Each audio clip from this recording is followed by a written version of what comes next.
Enchante, mon chers. Hello. We are here for our midweek alchemy message, where we basically take the week's lessons and we unpack our approach to the process. So, from the Wild Unknown Alchemy, we've got synchronicity, we've got autumn. Aren't we excited to see the autumn card? Oh my gosh, I'm feeling like so hyped for fall. Like, I love summer so much, but like fall I think is my favorite time of year. And this like end of the summer, beginning of fall is such like a gut-wrenching bittersweetness for me, because I'm like, I'm not ready for the summer to be over. But then like I'm so excited for fall, but then like I almost don't want fall to start because it's over so soon. So just all the feelings. Followed by Mercury.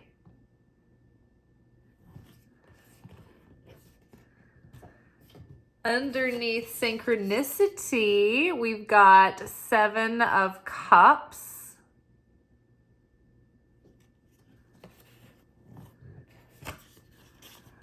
Underneath autumn, we've got Ace of Pentacles.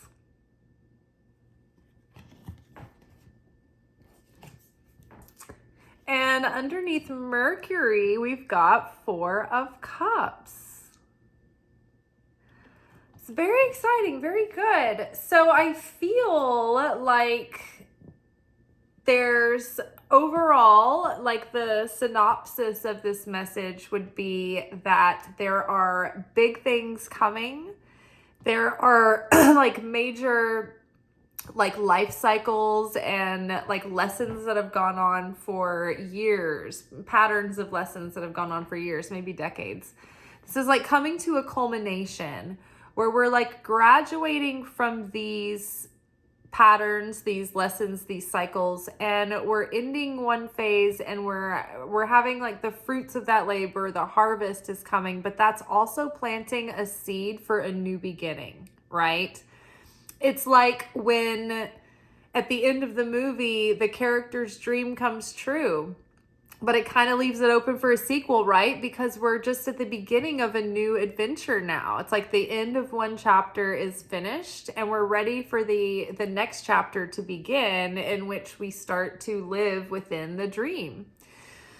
So I think that's kind of where we're at. I think there's a little bit of confusion in the air, a little bit of like anxiety and being preoccupied. And I think that we are overthinking it. We have a temptation to overthink this and want to be a little bit frozen in perfectionism because we're afraid of making the wrong choice. And so I think that one of the big asks right now is to be able to make a decisive choice and own it and live with the consequences, and not endure the consequences. If you need to like pivot, like see what happens, and then like no big deal. You can just course correct. You can, try something else. If your choice doesn't work, take what you've learned from it and then try the next thing, or try the other thing you were gonna, try the other method or approach. But I think that what we're overcoming right now is the tendency of indecision to keep us frozen or stagnant or thwarts our potential. So we've got the synchronicity card here, which does talk about like messages that the universe is sending us, and those signs and the synchronicities that are trying to sort of catch our attention. It's like they're trail markers, right? It's like, hey, over here, attention, attention. But we really have to learn how to discern, how to interpret the synchronicities, or how to discern them, because I feel like the opposing forces can get in there and sort of fool us with synchronicities as well. So just like the internet can be used for good or for bad, depending on who's on the other side of the keyboard. Synchronicities are like the universe's internet, where the universe can, use the matrix that we're living in and manipulate it and use things to show up and show us and use those synchronicities and signs and things. But it's not just the side of the light that has the ability to move parts and pieces around and shake things up. It's in a synchronicity. So I think that we are sitting here, 7 of Cups, and this character here has she's looking at all of her options and choices and possibilities and opportunities. And she's like, which one do I choose? I'm going to choose the Star. So it's like the 7 of Cups has this quality of dreaming in your imagination, thinking about your options and imagining them and fantasizing about them and dreaming. And to some degree that's good and it's necessary. But then if you stay in that state too long of fantasy, then you get drunk there.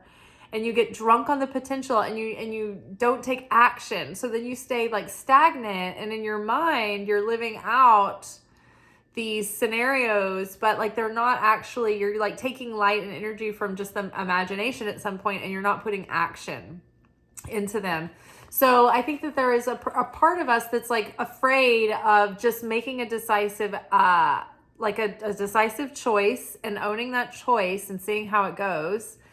And then it's we're getting confused. We're getting tangled up in the synchronicities because we're seeing the ones that the universe is sending us to try to give us direction or confirmation, right? But then we're second guessing those. And so we're looking for more and we're looking for more, and we're muddying the messages, and we're discrediting our trust in the initial sign and communication from spirit. So then as we're sitting there going, I need another sign, I need another sign, the opponent is getting in there, and the opponent is here, I'll show you a sign. Here, come in this direction. I just want to get you diverted from going in your soul-led direction, right? So the signs are valid, but we can't oracle abuse, right? If we're I need more convincing. Jesus talked about this. He said, woe is the generation that needs signs and wonders to have faith. And it's well, you were doing signs and wonders, Jesus. And I think what he was saying was that, look, to a certain degree, yes, I understand that it's hard. Seeing a sign or a miracle does open up the eyes for faith, right? Or it at least allows you to see okay, this isn't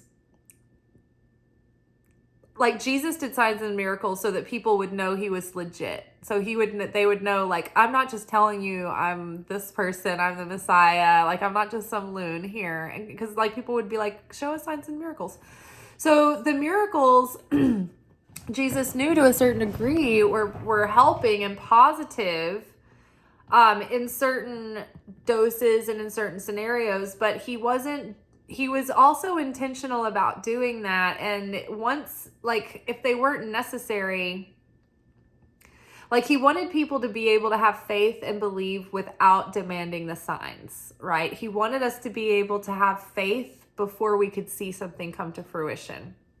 But he wasn't completely rigid about that, because he was doing signs and wonders to demonstrate to people the power of God and what we would be possibly capable of, and to show that he was who he said he was, right?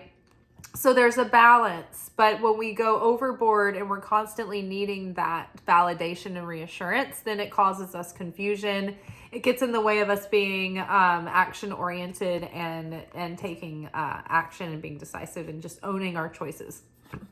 I think sometimes that the growth that the universe is asking of us is to let go of control, because we don't have, I mean, we have control over how we perceive life and how we react to that perception and how we show up to life. But the outside variables, other people, we can't control all of that that's going on. So, you know, it's like we have to give up our illusion of control and just let go and trust and take a chance and take a risk. And so it's like a fear-based thing, indecision, because we're like, oh, I'm so scared that I'm not going to do this perfectly. What if I make a mistake? So you're not believing in favor or grace or compassion at that point, right?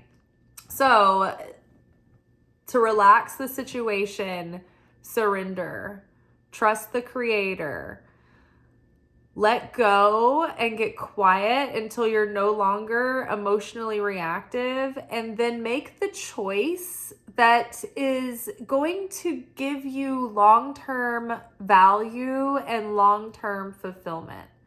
It's important that we make the choice that is good for us in the long term, in the long run. It may not be the one, like the choice that is like your preference of this is the most fun. You know what I mean? It's like making a mature choice versus making an immature choice based on, I want instant gratification. I want to do this now instead of doing this.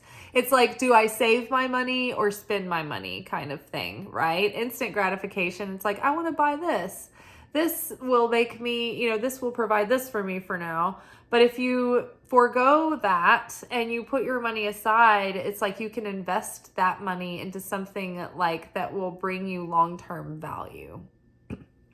Same with time, right? Same with relationships. Same with, you know, things like our course of study. What are we gonna, you know, it's like those are big life decisions. And sometimes we get really frozen because we're afraid of just making the wrong choice, because we put so much definiteness on everything, so much permanence, like it's like set in stone.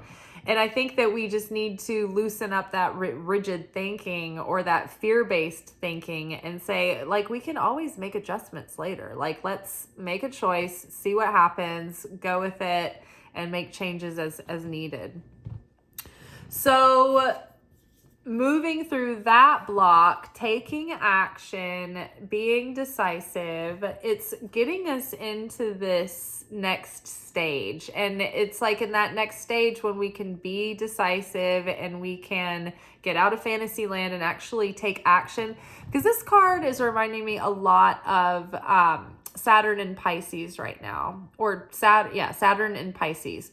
So Pisces is the dreamy planet, you know, this is here. It's like Pisces likes to imagine and dream and fantasize and, you know, loves illusions. And Saturn is like, let's get to work. Like, what are we doing here? We need structure, we need discipline. And so right now we're being prompted to look at our dreams and be like, okay, I can't just fantasize about how nice it would be to do this. I have to actually get a plan in place and take practical action towards that. And so when we can like get into that gear of taking that divinely guided action, we're moving into fall. And literally we're moving into fall, but like figuratively speaking, fall is like the culmination of the growing season. And it yields the final fruit of your labor and the culmination of all of your efforts over the last several months during the growing season. So this is the bounty, this is the feast, this is the abundance, right? So there may be something that you've been working towards or on for a long time that might come into fruition.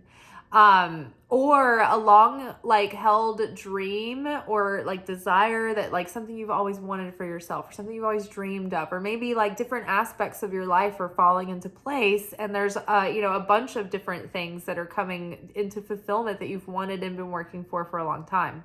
So this is interesting, and I think that this too serves as a timing card that things will start to like unfold and really start to come forward in the fall as we move into fall. And so we've got Ace of Pentacles here as well, which as a timing card, this is like the beginning of fall. So just think about that. And like the Ace of Pentacles is a new opportunity for like growth and security and abundance, right? Many times this is like a new financial opportunity or a new source of money, a new source of security and stability. But I think too, this is kind of generally saying that this is the beginning of a new cycle in our life that we're going to feel physically. That we're going to have like, it's not just like, oh, we have a new mindset or we feel differently about things. Like our outer world is going to start changing and developing. Opportunities, possibly like promotions or raises or things falling into place easier than they did, right? Suddenly, like, you know, relationships are smoothing out, like with family and like people that you have like karma and tikkun contracts with. But things are coming into fruition. Perhaps some like your album, like you release it and it does well, or it has really good feedback. People really like it. Maybe you're able to like finish writing a book that you've been thinking about for a long time, and you're able to go to the next stage of like getting it published or self-publishing or whatever. Maybe you've already done all of that and you've edited your manuscript and you're ready to publish, and now it's about like, you know, kind of strategizing a launch. And doing that successfully. But something is coming into culmination. It's the beginning of the next phase. As one phase is closing out, it's like giving way. That phase that's closing, it's like that stage of it is finished, but the next stage is like starting. So very good. And I think that can bring in physical abundance as well. Mercury is in its shadow stage going direct. So Mercury has gone direct, but it's still kind of in its shadow phase. So it's still like, even though like things are starting to move and there's a lot of activity again, like communication, messages, traveling, going from point A to point B, like that's starting to move again, but there's still a little bit of baked in chaos because of that retrograde. So just be mindful over the next, you know, week or so as it's moving safely away out of its shadow period. As we move forward, be careful that there could still be room for misinterpretation or miscommunications, or you could be missing a message here because you are very preoccupied. In this illustration of the Four of Cups, this particular woman is sitting and she's so like preoccupied with her thoughts that she's not noticing this character here has come up, her bird friend, and is like holding an umbrella over her, sheltering her from the storm. She's just so involved in all of the issues that she can't see or appreciate the support from the universe that's coming in around her through people, through, you know, any given, you know, vessel, right?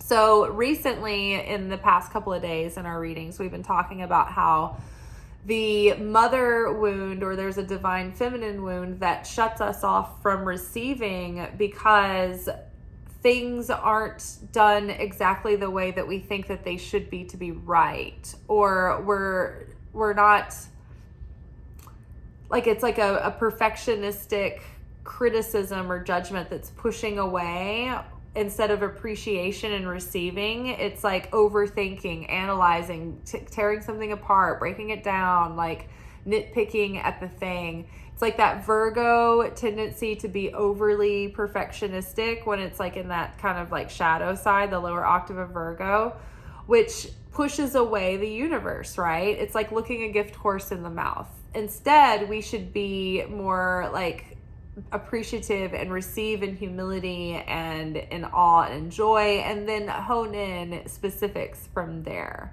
So open up, wake up, snap out of this like introverted malaise. We've been in this mode for quite some time, for months. So it's not our fault. It's just like we are now being invited out of deep introspection and solitude and our hermitage back into the land of the living, because now it's time to like get into gear and launch ourselves into this next phase, this next cycle, this new timeline. So the boredom or the dissatisfaction or that ennui, this is a French term that means just insatiable. You can't be sated. You're just in discomfort and like dissatisfaction, right?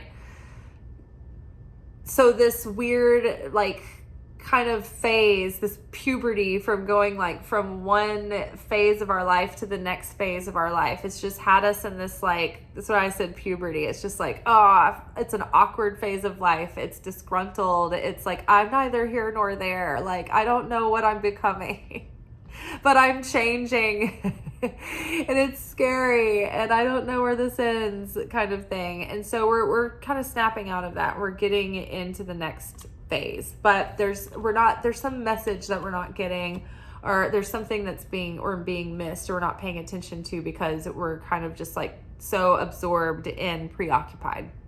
So don't get tunnel vision, right? When we're trying to be like in it and work hard and be like focused and like hyper vigilant and like in the zone, and we're trying really hard to like delve deep, but it's like we're missing the things going on around us. That is the part where we're interacting and we're integrating the patterns, and we're breaking the patterns. Right now it's like we're like, I'm breaking the patterns, I'm just going gray rock, I'm statuing, I'm not doing anything wrong. But we've got to get out of pause mode, right? Part of our Kabbalah teachings in the beginning of Kabbalah, through the Kabbalah Center in Kabbalah 1, you learn pause. What a pleasure. Why is this in my movie, right? So that is the practice of restriction, where you restrain from taking an impulsive action or acting reactively from a state of like fear or lack or doubt. But then you choose with sovereignty and free will how to show up proactively, right? So I think that's where we're getting held up here, is like we are pausing. We're like, okay, I'm breaking my old pattern, but like, what is the new what is the new me? How does the new me show up in the situation? I don't want to get it wrong. I don't want to keep falling back into the old ways, into the old pattern. And so I think that fear of going back into the old way of doing things, the old timeline mindset, is like getting us tripped up, because now we're overthinking. We're like, I want to change, I want to be better, I want to evolve through this, I want to transcend. Okay, what is the transcendent thing to do? And it's like, instead of letting it be organic and like be free and authentic, it's like we're like, I don't want to get in trouble, I don't want to do anything wrong, I don't want to make a mistake. And it's like, it's okay, just course correct, right? Do your best to be wise and to integrate that wisdom and experience that you've gained. But don't be frozen, right? It's better to get in there and get your hands dirty and learn as you go, rather than never get into the game at all.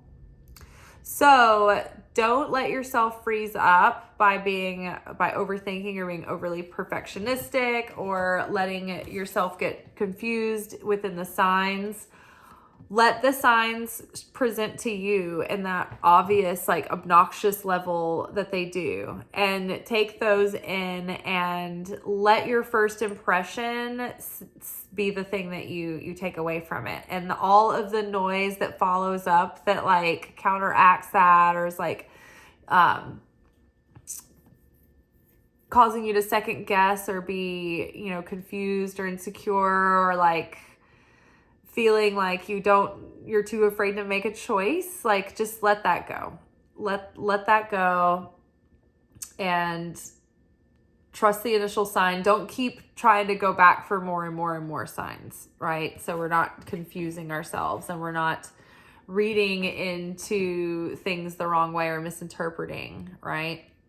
And just remember that like the opposing side, the opponent, he can whip up some signs too. So use your discernment, and ultimately try to choose the thing that's going to align you with that higher self, that higher destiny, and ultimately make choices that are good for you, that are high value choices that yield greater fulfillment and value for the long term, not just short term gratification that leaves you cycling through these same patterns, but leaves you with nothing in return to show for it. So, all right, awesome.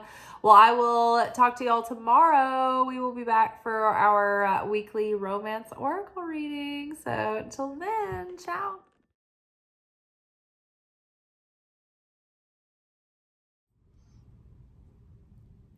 Thank you for watching. If you enjoyed this video and you got something out of it, then please give it a like. Subscribe to the channel. Turn on notifications to be notified of when I drop content. Like the videos, comment, share them. Anything that you do helps these messages get out to other people who need them. So you watching a video and taking an action on it actually makes a positive difference in someone else's life.